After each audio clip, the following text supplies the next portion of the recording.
Hey guys, Joonas here, the founder of Accelerator. Welcome to day 4 of the Betting Accelerator. Today's topic is how pro punters approach betting. And just so you know, I'm not going to go through in detail the usual stuff that is all over ChatGPT, which is also important, but I want to add some spice to this video with some more interesting insights than that. So the boring stuff, that's important: discipline, stake sizing, approach yielding of edge like an emotionless poker player, think long term, focus and trust the process, statistically significant sample size, blah, blah, blah.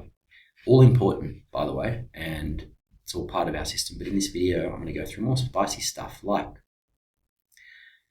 how sharp punters, it's not all of them, obviously, some of them, how they can manipulate Betfair to net profit. What happens when sharp punters find whales, big losing punters, and what happens there? Some tricks around how to make your account look like a degen account, and the actual lifetime profit formula to optimize for. Before I go to the next slide, disclaimers here: this is a recreational product, it's not investment advice.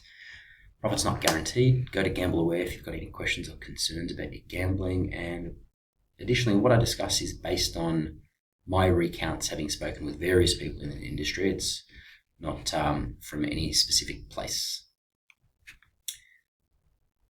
So how some sharp punters lose tens of thousands of dollars to manipulate Betfair, but they actually win in the end. How does that work? Well, let's assume bookies copy Betfair. That holds true to a meaningful degree, which most do.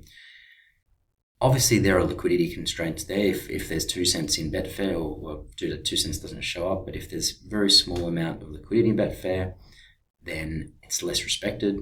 If there's enormous liquidity in Betfair, it's more respected. So step number 2 is these syndicates, some of them, will find really low to medium liquidity events. Greyhounds, they might be a really good target for this, because basically when the liquidity is low, you can move Betfair. You can make it whatever price you want for a cost, because some will take the other side, but essentially you can move it. These syndicates, they'll identify runners that they want to back, and they'll move that price aggressively out on Betfair. And then what happens? The bookies go, oh, that's blowing on Betfair, let's move our price too. Then what they do is then they'll back those prices at the bookies that they've rolled out and profit. 10% on turnover is not too far from the numbers that I've seen or heard. So on 100K turnover, if you're betting with multiple accounts, that's 10K profit, like theoretical profit in the long run. So imagine it cost that syndicate $5,000 to move Betfair.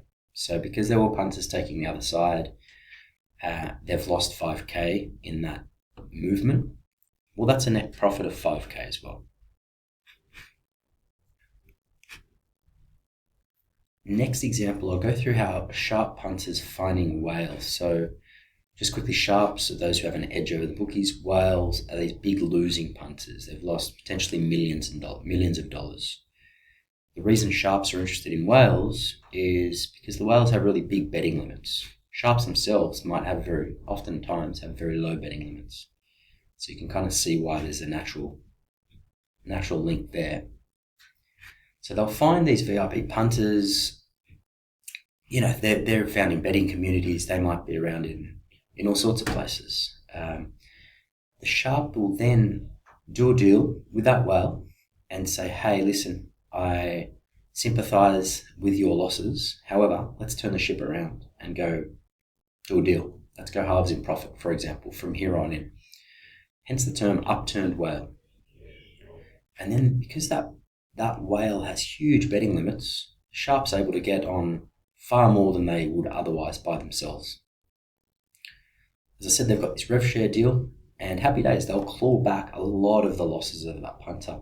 The bookies obviously review accounts. They've got their own methods as to how they do that. They might at some point, and they probably will, realize that, hang on a minute, this whale is no longer is basically influenced by someone, because all of a sudden they're doing very intelligent things. Just a note here, this does happen in the CFD industry as well, quite common there.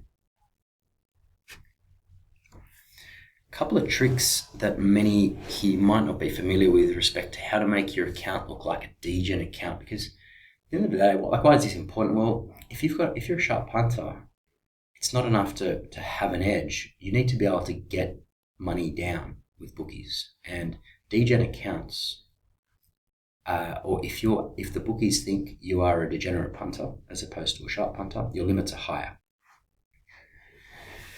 So, main factor is really mug betting volume. So that's pretty well known. It's like, yeah, okay, do lots of mug betting and your account will look like a degen. Well, obviously the problem here is you're losing. It's hard to do mug betting without losing a lot. So what are two strategies that are quite sneaky in that they get around this? So avoid bet strategies. Imagine there's a horse that's scratched. You've seen it on the video that it's definitely out. So what some of these syndicates do is they'll know that the horse is scratched, or maybe a match has been postponed or cancelled, and they'll bet huge size on that, knowing that they're just going to get their money back. Essentially, that's a 0% profit on turnover strategy, because you're going to get your bet voided, and that really ramps up your non-promo and your degen flow, because you're betting on that. Obviously, some bookies might look at that, might strip out void bets flow, but most don't. Multi-strategy. So if imagine you've got an edge in Romanian third division handball, and your edge there is 10% on turnover, but your limits to bet are tiny, $5 a bet. Well, if you multi that 10% edge into a $1 chance, so a very short priced favorite on something else, often the limits are a lot higher. So all of a sudden, you can yield edge from that 10% edge that you have on the Romanian handball. And of course, you're going to be, you might get stung every now and then with respect to the 101 pop not coming through. But so your edge might be on that multi, instead of being 10% on the Romanian, it might just the Romanian leg might be 7% overall. But with bigger betting limits, that's still worth yielding. And a lot of bookies see multis as very degenerate betting. Lifetime profit formula to optimize for. So it's pretty well known that your edge times volume, that's how many dollars you're going to make. But then the less obvious things are, well, hang on a minute, what if you are betting on these edges? Is the market going to get efficient? So essentially, because if the market does get efficient, then your edge is gone. So I'll get to that in a sec. So in terms of the volume side, so that's defined by the stakes you can get on, how many accounts you can get on with, also how long into the future the edge persists. If you go too hard too quickly, maybe it's gone very quickly. So this market impact trickle down strategy is very important. So this is the way it works. Essentially, imagine you've got the sharp bookies and exchanges, and they are $5 about something. They're $5. That's their price on some outcome. What happens is the tier 2 bookies will often copy the sharps. They'll be $5, so the tier 2s like short will be $5. The copycat bookies, of which there are lots, these are the tier 3s, they'll be looking upstream to tier 2s and the sharps as well. So they're like, okay, everyone else is $5, sure, I'll be $5 too.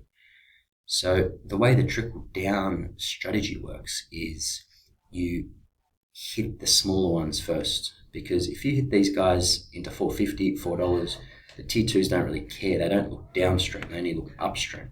Then you hit these guys at $5. They're into $4.50, $4. Sharps, they might have rolled into $4.80 by that stage. But you can see that's how you get on a lot more size, by trickling it down from tier 3 up to tier 1. Hope you enjoyed the video. There's a bit of spice in that one. Give us a like if you like the video. Subscribe to get notified of the next one. And our contact details are here. Cheers, guys.